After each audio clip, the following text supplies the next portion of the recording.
नमस्कार।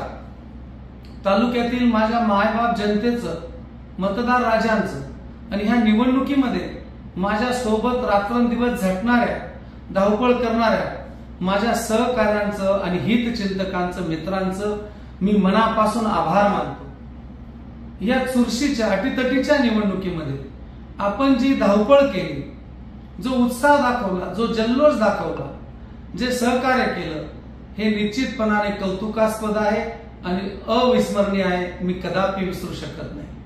महाराष्ट्रातील व तालुक्यातील निवडणुका ज्या पद्धतीने हाताळल्या गेले, जे निकाल समोर आले, हे निश्चितपणाने आश्चर्यकारक आणि मोठे धक्कादायक आहे।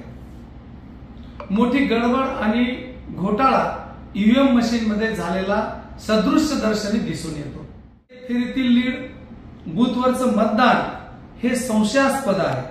त्यामुळे आपला हा पराभव नाही, हा ईव्हीएम मशीनचा विजय आहे। आपला नैतिक पराभव नाही आणि समोरच्यांचाही नैतिक विजय नाही, असं मी या ठिकाणी नमूद करतो। या संदर्भात तुम्ही जी मला साथ दिली एक महिनाभर, या सगळ्या सहकार्य करणाऱ्या हितचिंतकांचं, मित्रांचं, सहकार्यांचं यांचे आभार मानण्यासाठी आभार मेळावा लावणार आहे, घेणार आहे। आणि ते आभार मेळावा घेऊन आपण केलेल्या मदतीतनं मी कधी ऋणमुक्त होऊ शकत नाही। पण आपण जी मदत केली ती माझ्या स्मरणात आहे, माझ्या हृदयस्पर्शी आहे।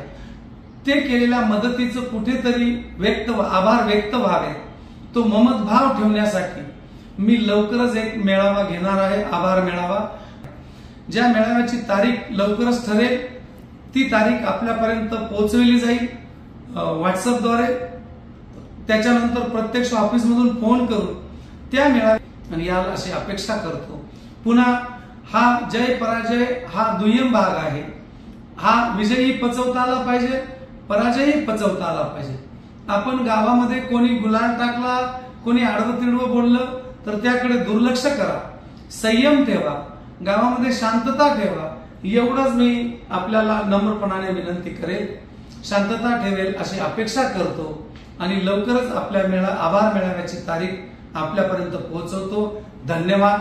जय हिंद, जय महाराष्ट्र, जय मालेगाव।